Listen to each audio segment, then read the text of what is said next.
ACHR. ACHR is up big today, but this isn't the end of the story for ACHR. So they just struck a deal with a Japanese airline. This is an electric air taxi deal. If you know JOBY, then you probably know ACHR. They're basically the same type of company. They're doing the same thing, right? And in Japan, this makes a whole lot of sense because Tokyo, which is the most populous city in the world, has horrible traffic, and it is a great place to test out this method of completely avoiding traffic without having to lean on something like a helicopter, right? This is smaller than a helicopter. It's maybe a bit bigger than a car, and it is honestly kind of awesome outside of the stock market perspective. I would love to ride in one. Regardless, here's the cool part.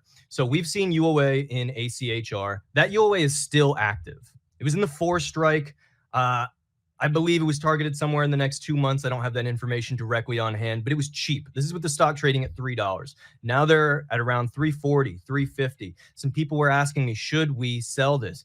I can't tell you what to do. You've heard me say that a few times, but I can tell you that in 3 at 3 Pro, what we're doing is waiting for tonight because they're about to report earnings.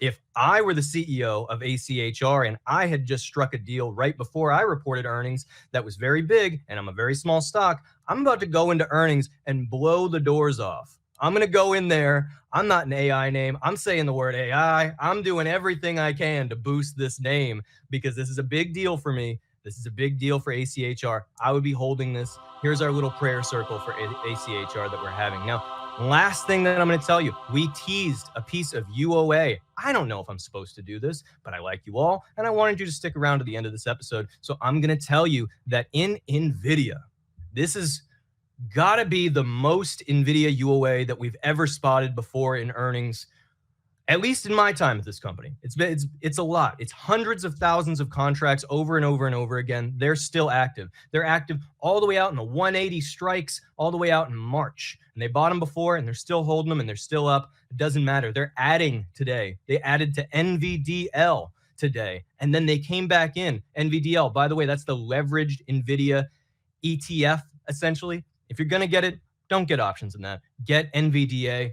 That's what they picked up as well. They picked it up in size. They grabbed 6,500 of the week after earnings, or I suppose 2 weeks after earnings, December 6th, 145 strike calls. This is a bold bet that NVIDIA is going to come out, and yet again, as they have done so many times, they're going to say, we are still the top dog. We are the biggest stock in the market right now by market cap, and we're going to continue building on that lead. We're going to beat, we're going to raise. That's what it will take for NVIDIA to go up. Make no mistake, they cannot just match. They cannot just beat and then leave guidance the same. We learned that from AMD. They need to come in and say, you liked us before, you're going to like us even better now. The smart money thinks they have the ability to do that. If you were following this, you would also consider being long NVIDIA call options. Now, I'm going to keep this nice and short. That's what we got today. If you want to hear more from me, if you want to get the wrap up of the FOMC, if you want to hear more UOA from time to time, and all the news and all the trading strategies that I talk about every day, go Google the Rebel Roundup. Get 90 days free. If you're already signed up, just keep reading it. Trade with discipline. Have a great night, Rebels.